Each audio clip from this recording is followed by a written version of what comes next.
Good afternoon, everybody. Welcome to another in our Centercourt webinar series. Thanks to everybody for joining. My name is R.O.G.Y Zuckerman, Vice President at Centercourt Sports Academy. For all our new listeners, our goal for our Centercourt webinar series is to keep valuable information flowing to the international and local tennis community and to keep all of you engaged with creative ideas. Part of this includes our brand new and exciting Centercourt 360 program, which is a holistic approach to developing the whole student. These programs provide skill sets to learn, hone, challenge, enrich, and fortify the student's resiliency, accountability, and self-driven performance. And we have a great weekly host of speakers, which I'm going to throw into the chat. Today's main topic is going to be the fundamental of R.O.G.Y, which is red, orange, green, and yellows, fundamentals and progressions at Centercourt. We have a great panel today. I'm going to introduce first Coach Jose Funes. Coach Jose is our Junior Development Director at Centercourt, and I'm going to pass it over to him to introduce his team of coaches. Great. Thank you very much, Ari. Yes, this is Jose Funes. I'm the Director of Junior Player Development at Centercourt Athletic Club, as well as 10 and under tennis.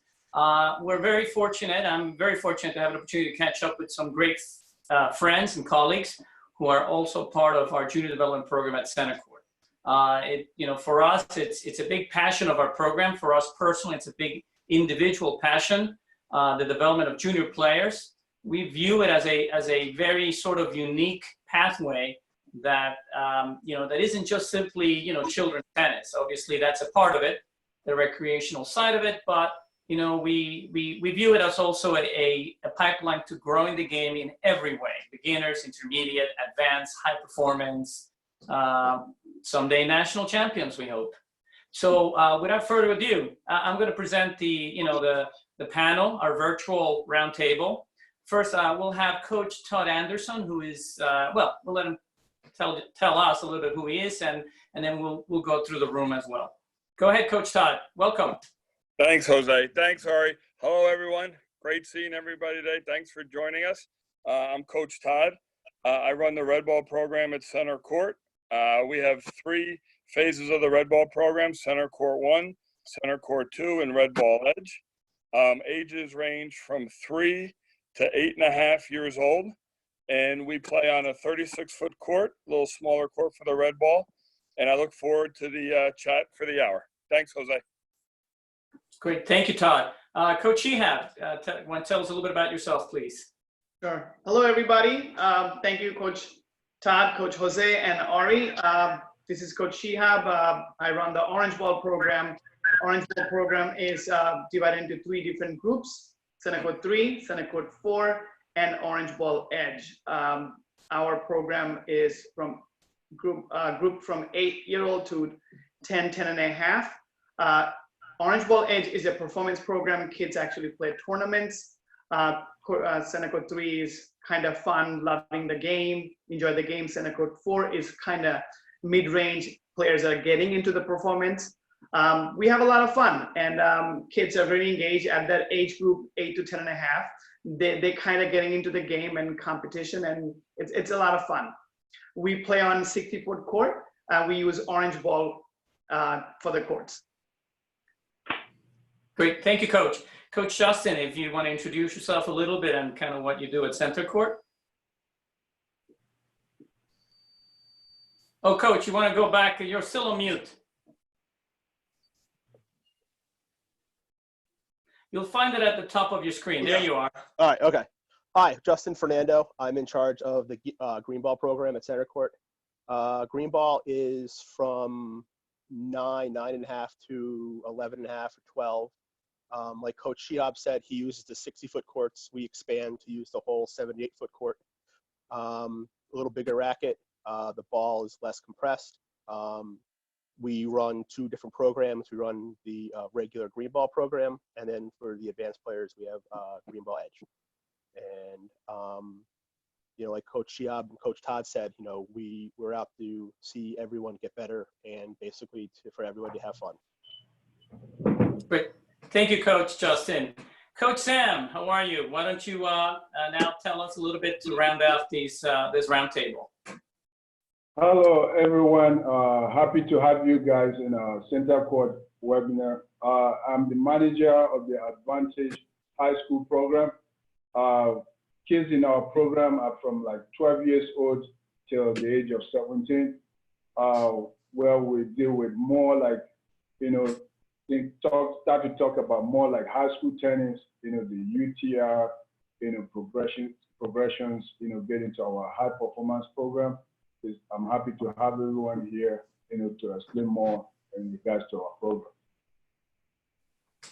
Great, thank you, Coach. So obviously, we'll at this roundtable, we'll take some things into account. Obviously, we're going to assume that most people are sort of familiar in this red, orange, green, yellow progression, which is the term for R.O.G.Y.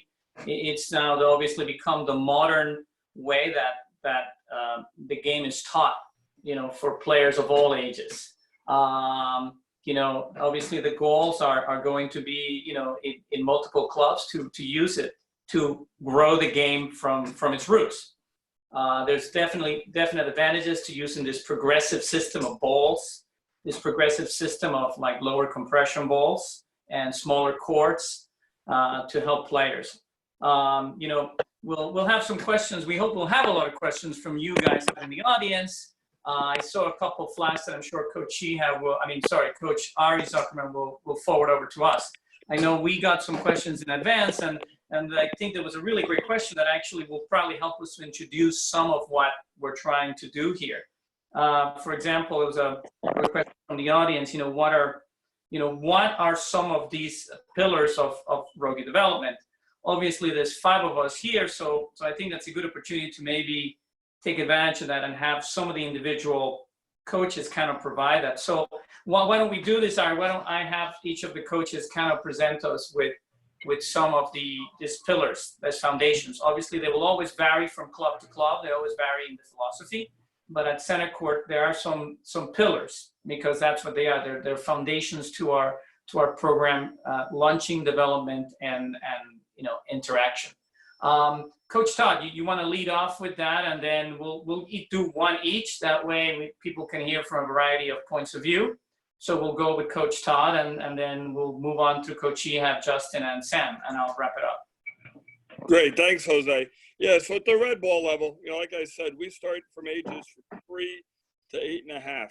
So I'm a big believer in having it fun for the kids, fun and exciting, and this will want them to be able to get on the court and enjoy learning. When kids are having fun doing something, they're going to enjoy it a lot.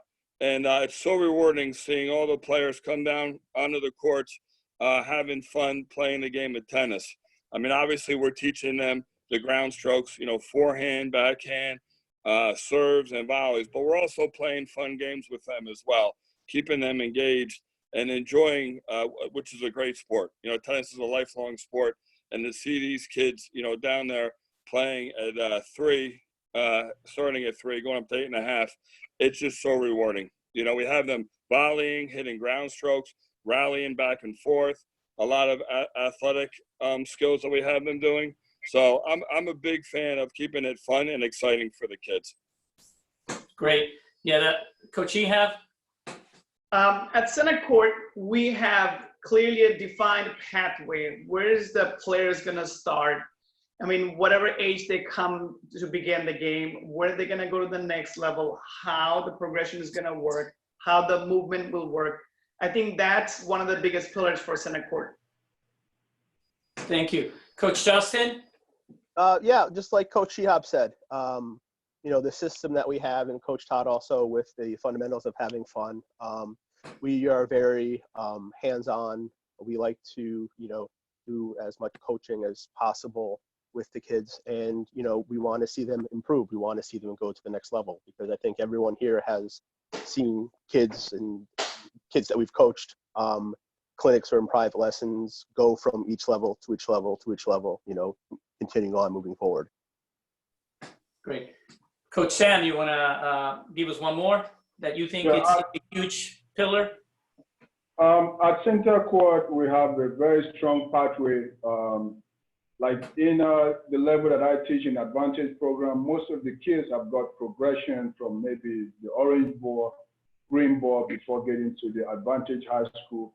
And in Advantage High School, we also talk about the technical side and the technique side, more in terms of a lot of progression in order to better these kids with their high school tennis and also, moving to our next level, which is the silver program. Those are our emphasis. Great. So yeah, I mean, obviously, the fundamentals are important. Obviously, we talked about every level, especially at the entry, but any club to be successful in instructing tennis, and you must have, as Coach Shihab said, clearly defined goals. So for us, it's important to have that. You have to have a pathway. Number two, you really need multi-layer programs, right? I think that Coach Todd mentioned that his multi-programs, you need to have multi-layers. You can't treat a beginner like an intermediate, and you can't treat an intermediate like an advanced player. They're all different, and that's important. I know that, we discussed in there some of the fundamentals of advancement. I think one of the things that we also do we like to think that we're trying to do well is create firm and concise ways that players know how they're moving up. We have a system that is visible on their rackets that helps players measure their advancement, measure their acquisition of skills, and that's also very important. I know that it was mentioned there as well, the fun. At the entry level, if you're not having fun, as Coach Todd said, you can't get them on the court. And if you can't get them on the court, you can't teach them. So having fun and having challenge for them is good. Ari, any good question there from the audience? I saw one, I think, from Michelle Byrne. Yes, our friend Michelle has a really good question up here. Wants to know if we have any programs that transition players from each court or ball. So yeah, it's important to have transition programs, especially for kids who are, aging out of one or getting better quickly. So yeah, I'll bring that back to you, Jose. Yeah, that's a great question. I mean, Coach Justin, why don't you tell us a little bit about, for example, like let's use the green ball as an example, right? Player comes in, we evaluate him and we say, hey, little Hector, you should be in the green ball program. Can you tell us what does that mean? How does a player go from, let's say, a beginner to something further within the scope of that program? Well, for Green Ball Edge, which is the advanced program for green ball, we make sure they can be able to rally back and forth with the coach, or show competency on the serve with continental grip, footwork skills, being able to volley in continental grip. And if they come in as a beginner, that's what we're focusing on. We're focusing on working on all those different tools for each player to try to get them to the next level as fast as they can. So essentially, there's two levels. Correct. So players can have a subdivision. They don't necessarily have to be an advanced player. Because I think that the question a lot of parents struggle with is like, at least for my, I certainly have this issue from time to time is, what is a peer, right? I want my players to be with their peers. Peers can be A, peers can be levels. So for green ball, it's basically, having just two levels, I think makes it a little easier because you can definitely see the difference between the players. And in green ball, it's mostly recreational players, and they're the ones that want to have fun. And yeah, they want to learn, but tennis might not be their only sport or the only thing that they're interested in. So we just want them to have as much fun, and basically I want them to get as much knowledge out of it as they possibly can too. Right. Thank you. Now, for example, Coach Shihab, maybe you can add a little bit. So let's say I have my young player in an Orange Bowl. Can you tell us a little bit about like how does that work? Very briefly, like how do you look to move a player within the multi-layers? There's 3 layers to the Orange Bowl program. Right. So the Centercourt 3 is players comes in as long as the players can understand. We work on the grips, stance, and kind of technique. So they understand, they learn that, hey, how to hold a racket, how to do the split step, how to do the uni-turn and swing. So they kind of learn how to make the contact, ball go over the net. So they'll learn that part. And when they get a little comfortable, master those, hey, I know the grips 100%. I know the stance. When they can rally anywhere from another player with the coach, 10 to 12 balls on the both sides, forehand, backhand. It could be by itself, forehand only, backhand. They can volley, they can do, let's say, 50% of the serve over the net with somewhat continental grip, somewhat a nice smooth motion. It doesn't have to be perfect, you know. We don't want to ask too much from Centercourt 3, and then they move to Centercourt 4, which is now we kind of working on the cross-court rallies, you know, outside shots. Now we're working on, hey, backhand outside shots. We're working on serves. Now we want to make sure the serve is 60 to 70%, like 6 out of 10 serves in. We can volley with this split step with a nice continental grip, right? That's then we know there is a progression. Player comes from 10 rallies. Suddenly we're going to go, next goal will be 24 rallies. So it's moving up. They get confident. They got to be with the peers who can match their level, not overwhelmed with, hey, that player is just too good, or that player cannot rally with me more than 2 balls. So it's just the way the groups are done. That's the way player can, once a player we see is rallying more than 25, 26, 30 balls, we know it's time that player is going to move up to the next level. With the next level will be orange ball edge, where players rally anywhere 40 to 50 balls in a row, both sides with this split step, out wide shots. I mean, they're more challenged with give more tools. So they know when to come in, you know, behind a short ball, come to the net, split step volley. So you're giving them more on their plate, but they're also accomplishing the small goals, each area of Centercourt 3 to Centercourt 4 to orange ball edge. Right. That kind of sounds Thank you, Coach. No, thank you. No, I think that explains really well those layers. You know, it's funny. I know that for anyone who is not very versed with this specific name, they don't necessarily have a child or an instructor at Centercourt. We use a very specific system of like measuring those skills. And maybe Coach Todd, maybe you can kind of walk us, you know, very briefly, quickly on what those measurables are and how we measure them, and how maybe that helps you to understand, or players and parents to understand how they move up.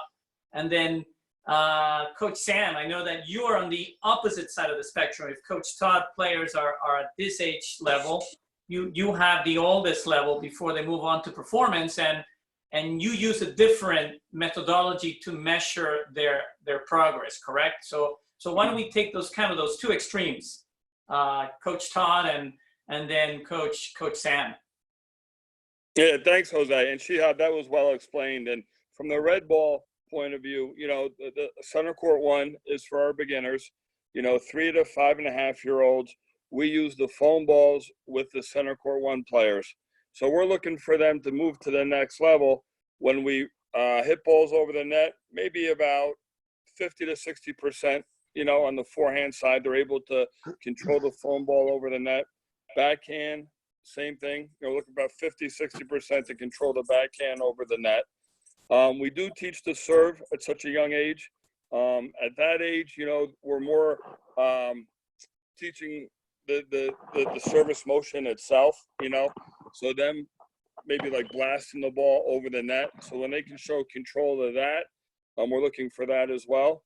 Centercourt 2 is for players ages 5.5, 6 to 8, 8.5.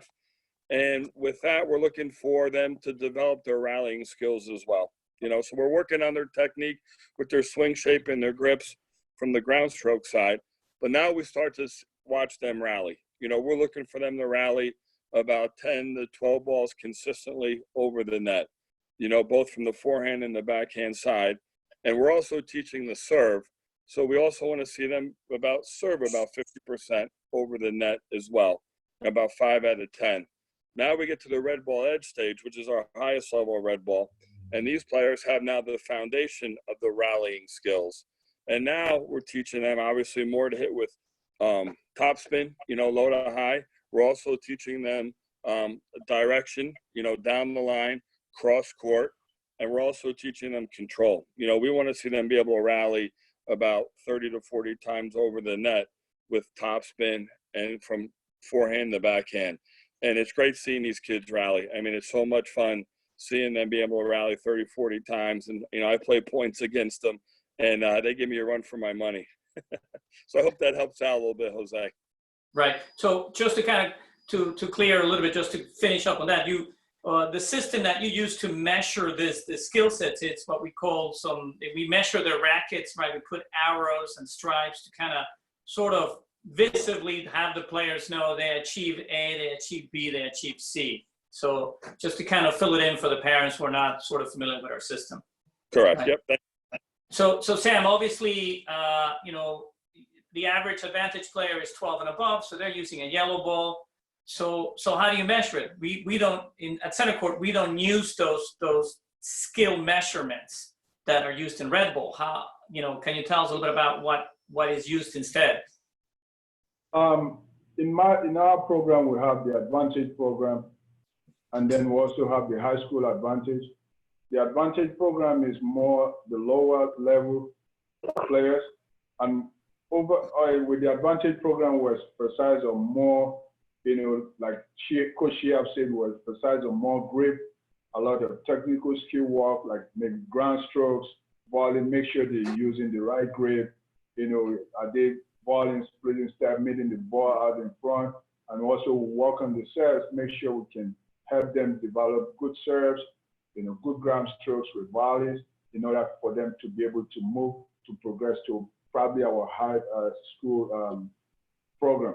And with our high school program kids, what we did with them, because most of them play for the high school team, we work on double strategy, singles, and we also emphasize more on the UTR, you know, play more UTR matches, the USTA matches, basically more on the UTR in order for them to progress from our program maybe to our next level, which is the high performance program, the silver program.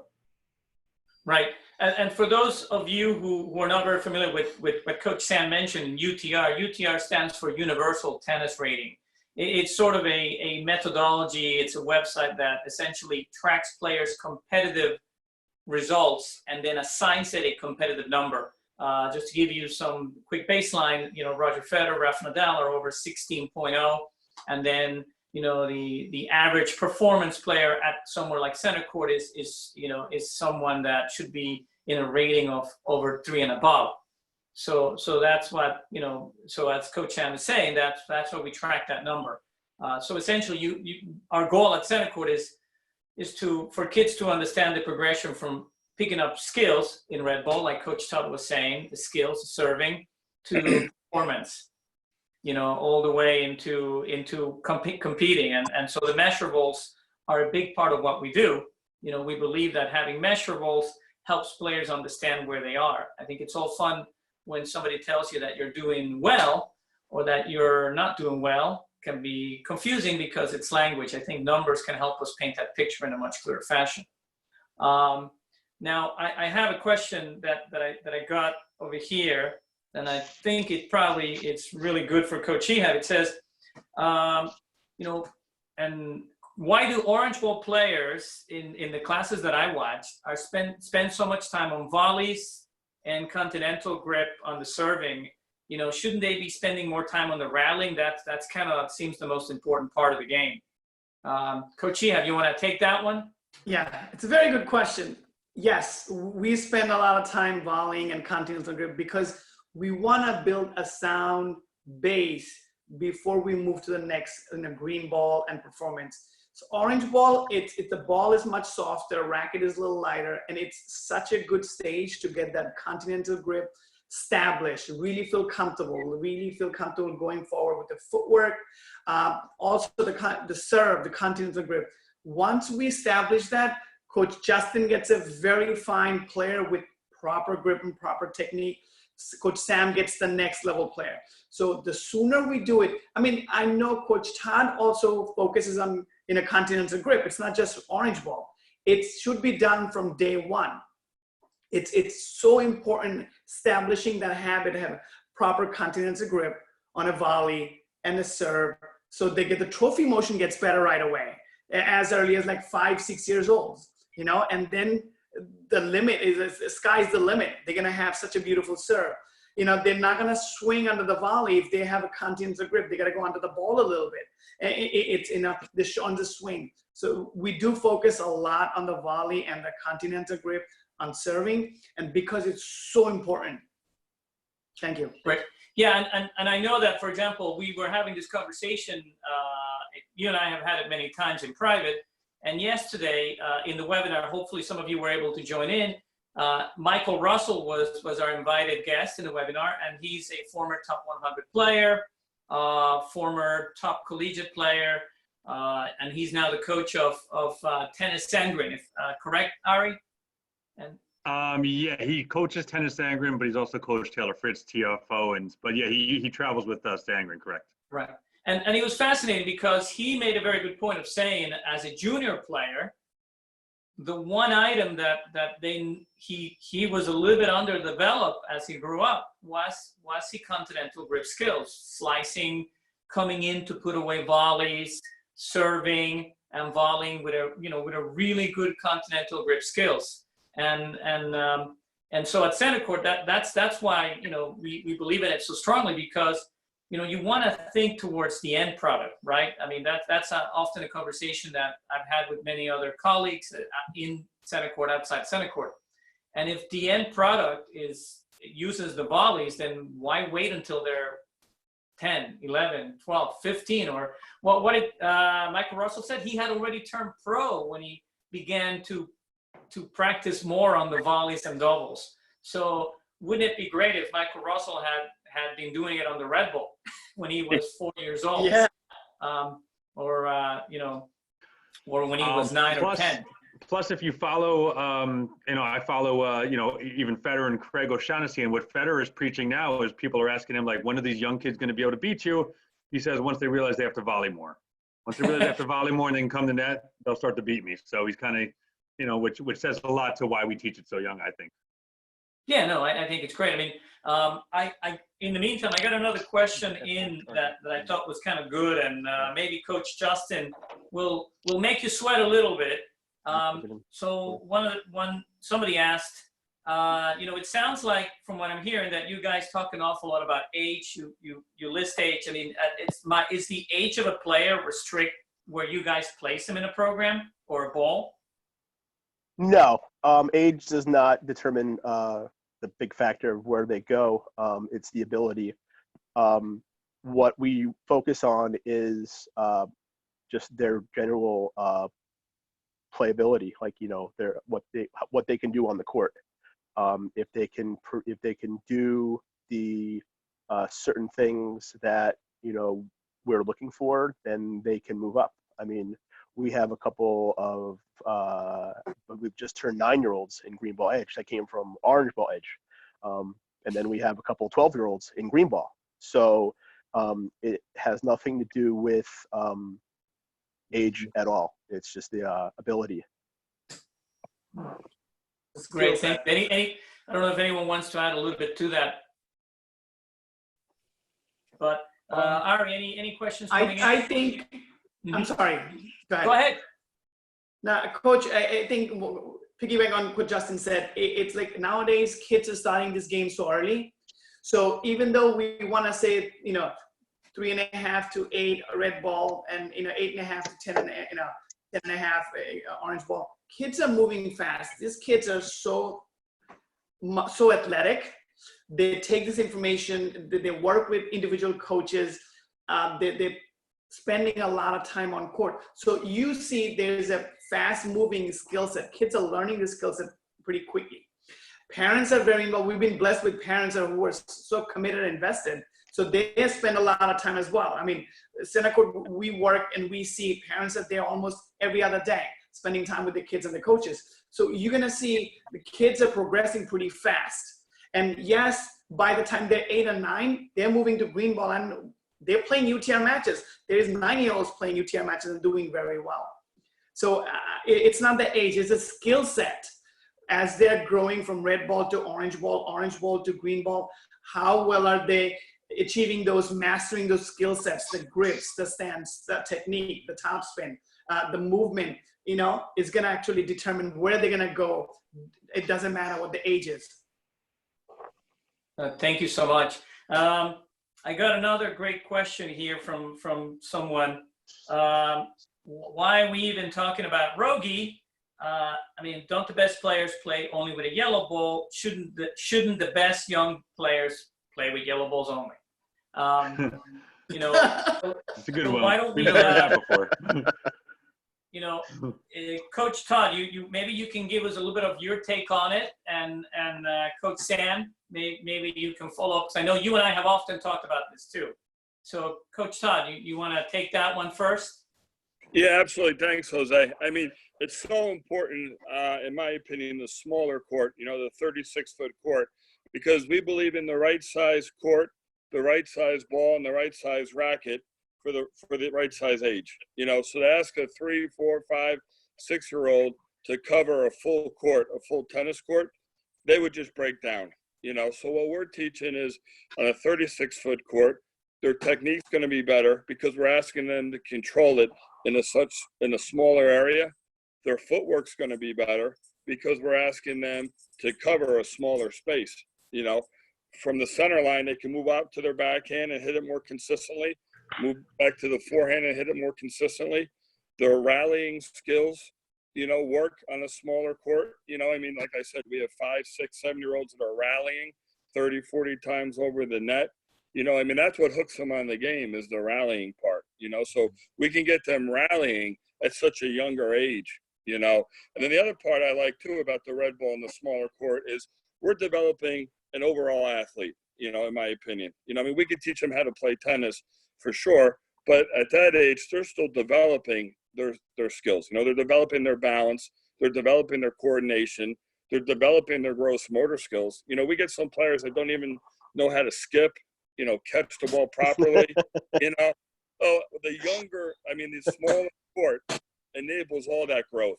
You know, it enables the development. It helps with their growth. And you can see how passionate I am, but the smaller court is a great starting point for these kids. I think we've also seen it from, you know, being at the club. Me and Jose, I mean, everybody on this call has been at the club a number of years. We've seen kids that have gone from red ball. Sometimes they spend less time in red ball, but they go through red, orange, green, and you know, some of them, Michael's son is now playing college tennis at Yale. I mean, we've seen success in it. So, you know, that's why I believe in it, and that's why I think all of us believe in it. And in addition to all of, you know, Todd's, you know, great comments about the advantages of Right. you know, younger kids playing on the smaller courts. Yeah. No, I think you're completely right. I mean, Ari, I know that I don't want to cut off too much from what Sam may want to add to this, but you and I have had this conversation. I've been at Centercourt for a long time. I don't know, in tennis pro years, probably feels like 30.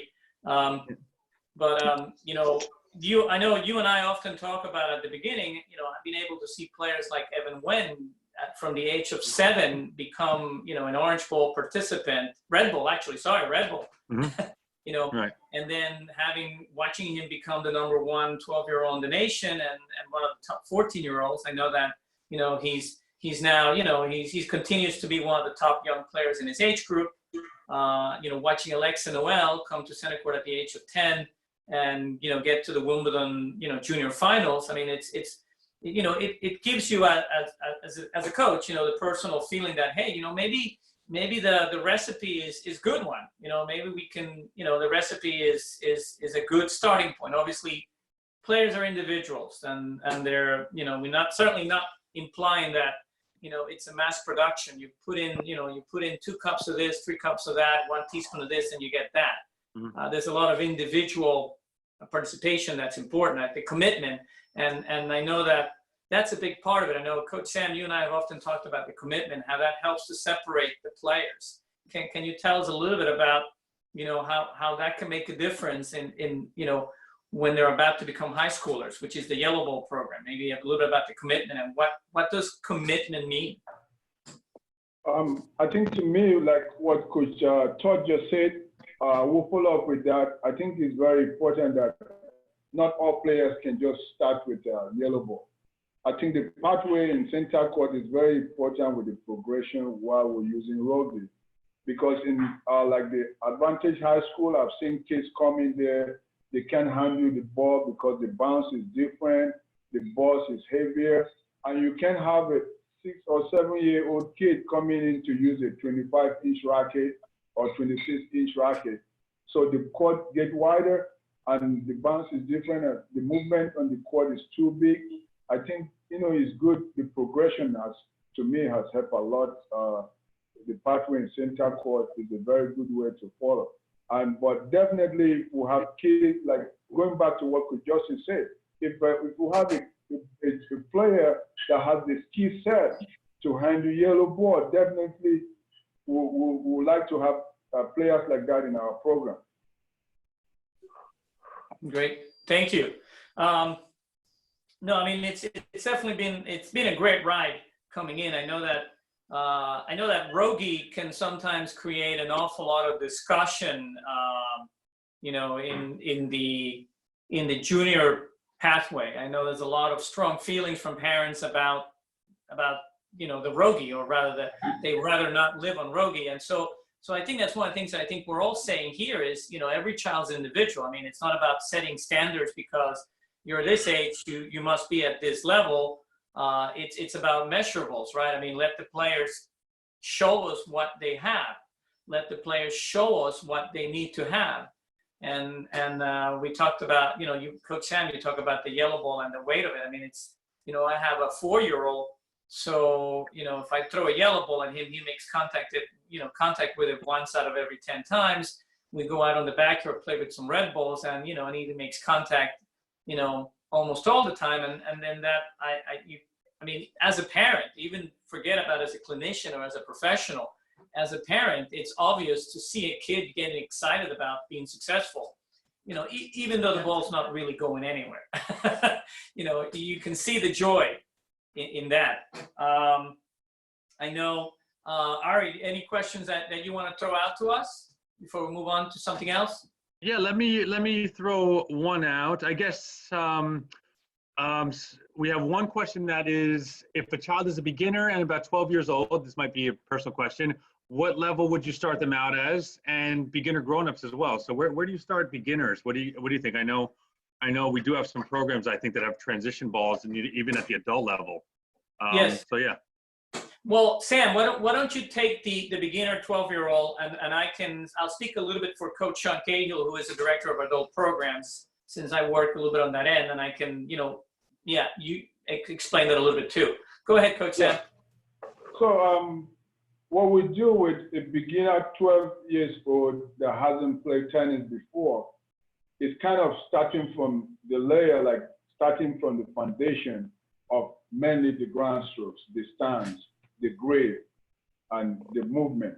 So we start like really the grip, working on their ground stroke, like maybe forehand ground strokes, backhand, making sure they're using the right grip for their, hitting their ball, more like hand feed, progression, starting hand feed, before, in a lot of ways to show that they start to progress before we even start thinking, moving them to like maybe the volleys. And so everything we do in that process is like gradually to make sure they can start maybe rallying, they can volley before we start to bring them into our main program, like the Advantage high school program.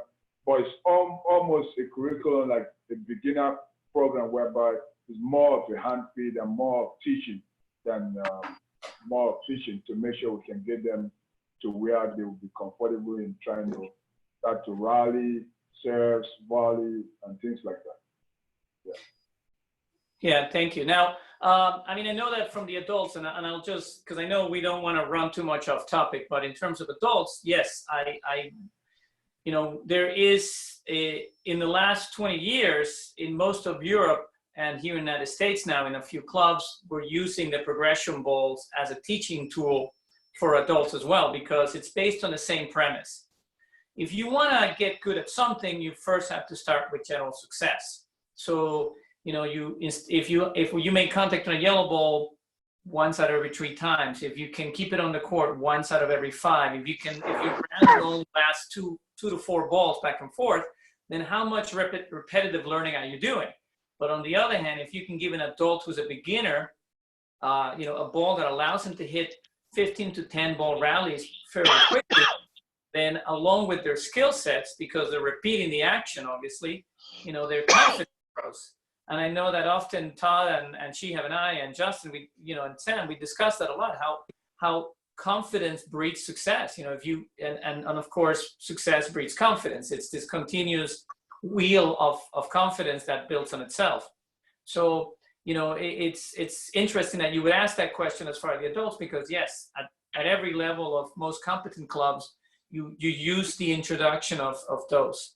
Now, I think I saw a great question out there, Ari, from a gentleman in Croatia about, how the length of time, right? Maybe you can read out the question. Yeah. Like how, I mean, it was directed at Todd, but any of the coaches can jump in. How long it takes to move from orange or green ball, or how many years or how many months. I know that's a tough question, but you can talk about. Good question.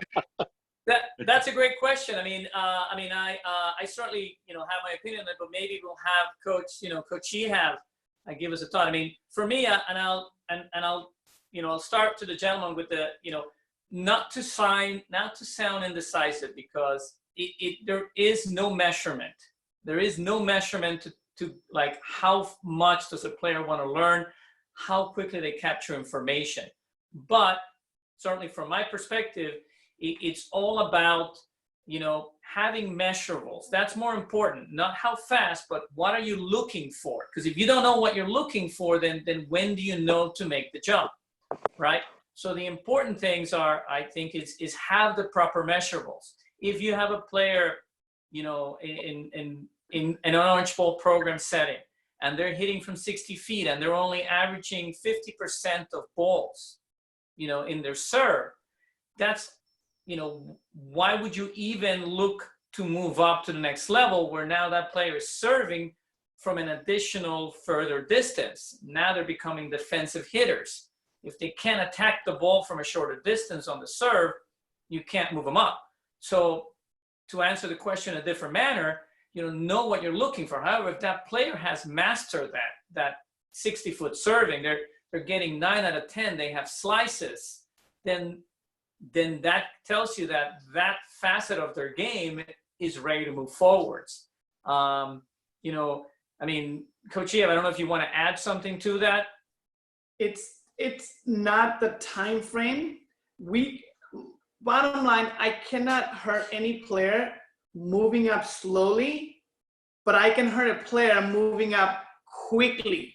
Sure. It always will react negatively because the player is not ready. We are putting that young player in a vulnerable stage, moving to a bigger court, heavier ball, a little bigger racket, and challenging them while they're not even ready. So they have to catch up a lot more.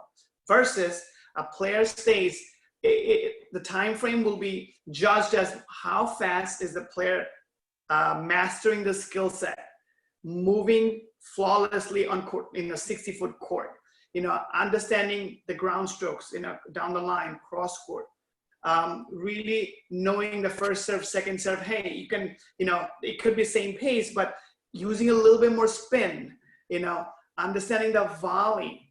And then the main part of it, biggest part, all this is consistency.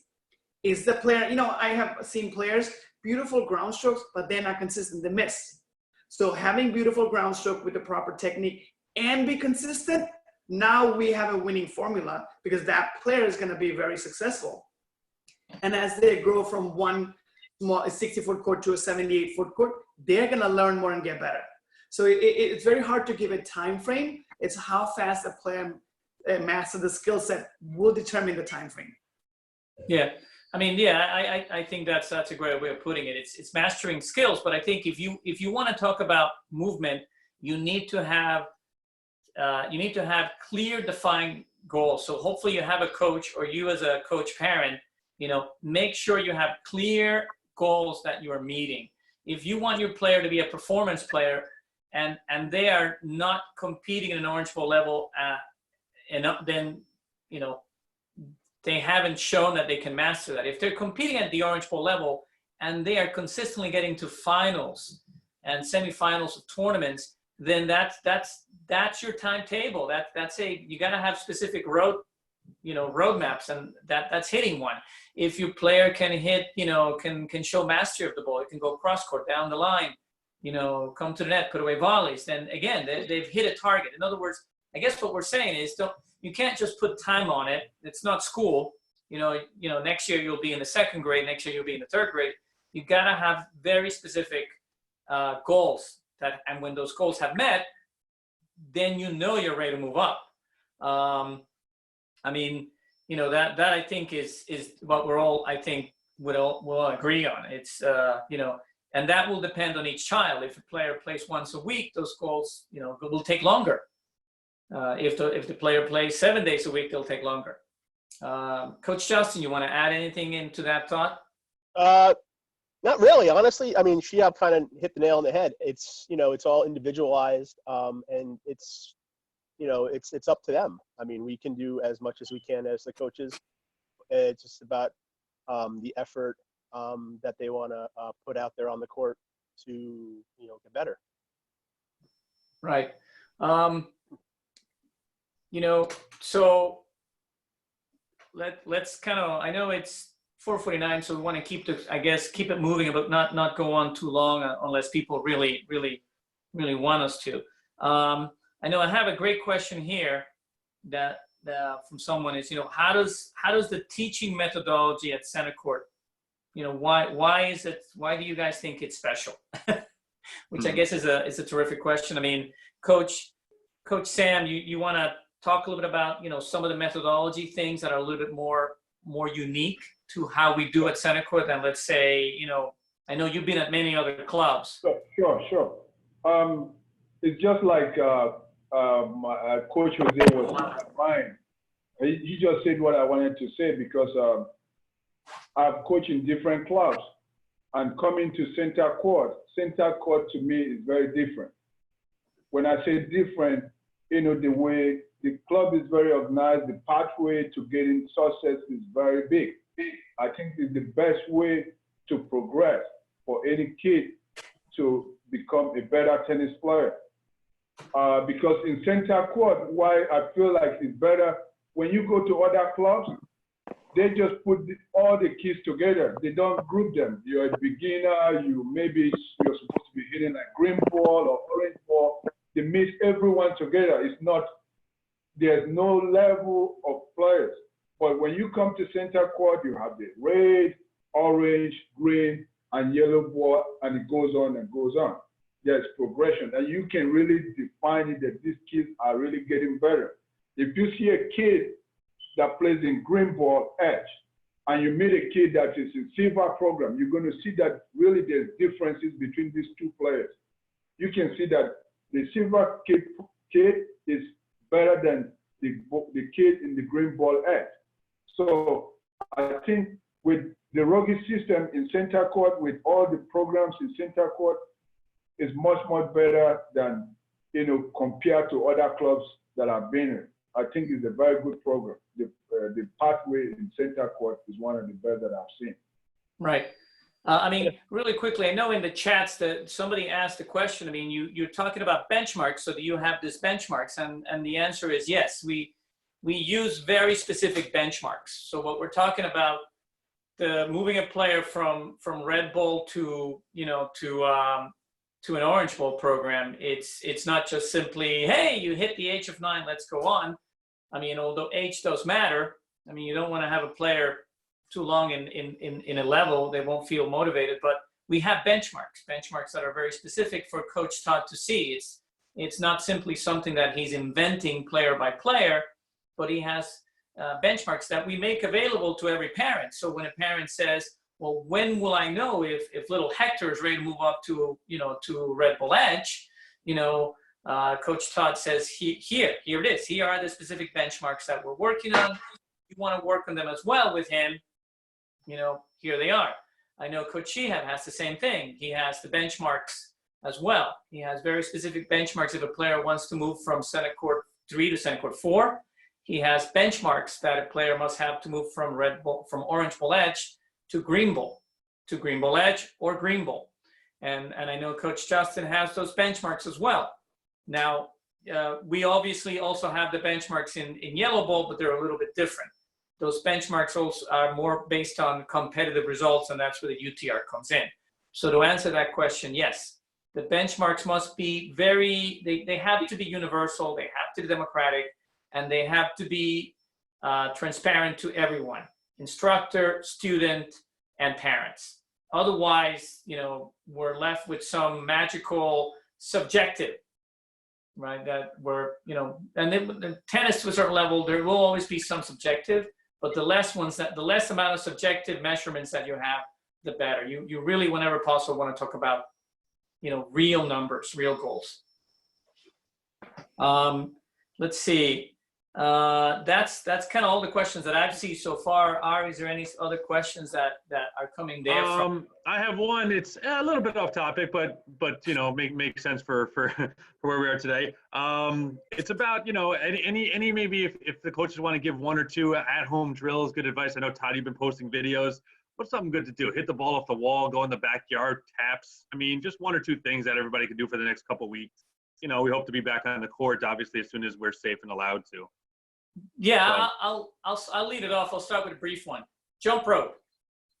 Jumping rope is one of the best things. That would be my number one advice.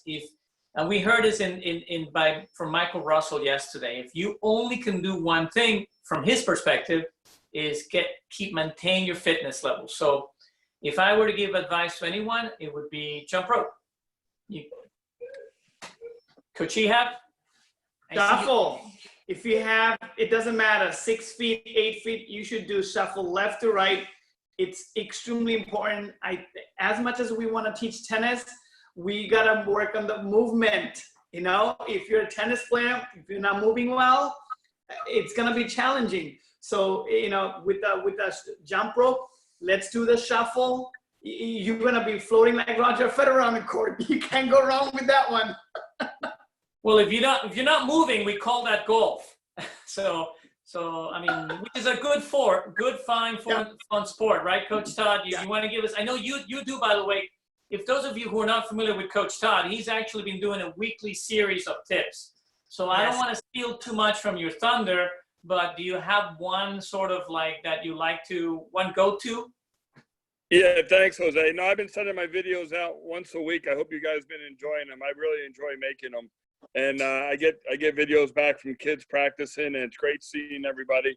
I mean, just keep it simple, up taps, working on that coordination, the gross motor skills and the hand-eye coordination. I like the up taps, down taps is good as well. I've gotten some videos where players are hitting it against their garage, and I'm a big fan of that as well, because the ball, you have to see how fast that ball's coming back, The first couple of times you hit against the garage, you're not going to hit. You got to gauge the distance, and as Coach Shihab said, the footwork. So I'm a big fan of that too, just bumping it against the garage. Those are the 3 drills that I would keep doing. All right. Coach Justin, you want to throw us one go-to drill that you think it's a great, can't miss? Well, as with the times, it's not really a drill per se, but it's just to get out there and be active. Run a little bit, hike. Take a walk, do something active. Just keep yourself motivated. Just don't stay at home and be on the computer and be lazy all day. Well, I had a good reason. I wasn't feeling well the last 32 days. Anyway. Coach Sam, what about you? You got a really good tip for those advantage players. I mean, I know obviously. I think you can go on Facebook, Centercourt Facebook. You will see my fitness drill there. It's all about footwork, set some cones around inside the house, and you can get some movement that relate to, tennis. Go on the Centercourt Facebook website, and you're going to see my little drills in terms of fitness for tennis. Right, I see them. You are moving a lot faster than I can at my age. So I give you a lot of credit. I guess if we were to say something, I guess if you kind of put it all together, Ari, I think what we're saying is, we're agreeing with Michael Russell. It's the physical fitness of it. I mean, having great swings is important, but if you can't get to the ball, you know, it's going to be difficult. You know, maybe to wrap it up, as we probably should start wrapping it up, is I guess we can, you know, kind of look forwards a little bit, you know, what follows the next step. I know that for a lot of parents, you know, we're getting a lot of requests in that nature. You know, how do I keep my kid active? How do we not lose tennis? You know, you're going to lose some of it. I think a good way of looking at it, it's like an injury. You know, if your child is injured, they broke their wrist, you know, falling off a tree, they're not playing tennis. So while we talk about jumping rope, while we talk about up, down, tap, tap, side to side shuffle, you know, running outdoors, hiking outdoors, throwing a ball, you know, hitting a ball, you know, it's never going to be exactly the same as getting on the court and hitting the ball from the court. So the one thing I personally would say, and I'd like you guys to kind of wrap this up by adding something, but the one thing I always like to tell to parents during this pandemic, don't worry too much about the skills. We are going to fix that. When the time comes, Yep. you know, let the teachers use their superpower to teach. You guys just keep your kids engaged, keep them happy, keep them relaxed, you know, keep them active, and you know, the tennis, the real nitty gritty details of the tennis, well, you know, we'll help you with that. You know, if you want our help. Todd, anything to wrap up? No, I mean, this was great, Jose. Thank you very much for putting this together. I can't wait to get back on the court with the kids. I miss them so much. That's why I do my video each week. And it's a lifelong sport, you know, and every day, if you just want to go out in your driveway and, like I said, do up taps, down taps, hit the ball to your parent or your brother or sister. I mean, just stay involved. But it's such a great sport. It's a lifelong sport. And I can't wait to see everybody at the club soon. Well said. Coach Shihab. Hey, this has been real. You know what? This past month or so gave us a different look, how much our other life we missed, and I can't wait to go back. And we appreciate, now we appreciate, hey, going to work. We appreciate being on tennis court as a coach. You know, I miss a lot of it. I know a lot of players I talk to, and they miss tennis. They miss the coaches. So one thing I want to tell all the parents and coaches and players, keep doing shadows, because the skill set will come back like this. Once you get on court, you know, I'm a shadow coach. I tell everybody to do shadows. So do shadow, forehand, backhand. It's coming back. We're going to be on court in no time. Well said. Coach Justin. Yeah, just to reiterate what everybody else has been saying, you know, no one really notice how much you missed your job until you're not there. And, you know, I can say that from day one. And I know everybody that I work with is passionate and misses everyone, you know, coworkers, students, kids, you know, etc. So speaking for everyone, I know we can't wait to get back out there and see everyone. Yep. Coach Sam. Coach Jose, Ari, Coach Comrade, thanks for organizing this. We can't wait. Everyone, parents, stay safe with our players. But as coaches, we can't wait to have you guys on the court and definitely get you back to the level that we can. Thanks. Yeah, no. Yeah, we all, I know all of us are looking out the windows at this sunny weather here in New Jersey and starting to get excited at possible thoughts of being out there hitting a ball for real very soon. Quick shout out. I know that Coach Todd and R.O.G.Y Zuckerman will be back a little bit later on at 7, and hopefully you can join us. 7:30. Right? 7:30. 7:30. Sorry. Don't tune in too early. 7:30. Gotta eat dinner first. Night. You know, hopefully you guys are interested in joining. It's a lot of fun. You know, and so we will. But Ari, if you want to take us away from here, I mean, it's been a pleasure. Yeah, of course. Well, yeah, it's cool. It looks like we have some people listening in from Spain and from Croatia, so it's always awesome having people all over the world. Yeah, there you go. I mean, the one message that we've gotten after talking, you know, with each other and with so many guests, great coaches and even players, is to stay engaged. You know, read. You know, watch videos, watch webinars like this, webinars that the UTR and the USTA are running. You can find them on, you know, Facebook and Twitter, Instagram, all that stuff. There's a ton of great information out there, and which everybody that's listening in, I'm sure, is super passionate about the game. So that's that's really the best thing to do in these times, just to continue our education. And as Jose said, they'll be ready for you as soon as we are allowed to open, which will hopefully be soon. And cool, that's it. That was awesome. You guys were great. Thanks, Jose. Thanks to all the coaches. Thanks for everybody for listening. Hopefully we'll be back on the court and can talk to everybody in person, but maybe we'll do this again as well. Thanks, Ari. Thanks, guys. Thank you, Ari. Thank Hey, you, Coach. everybody. Thank you. Thanks, everyone.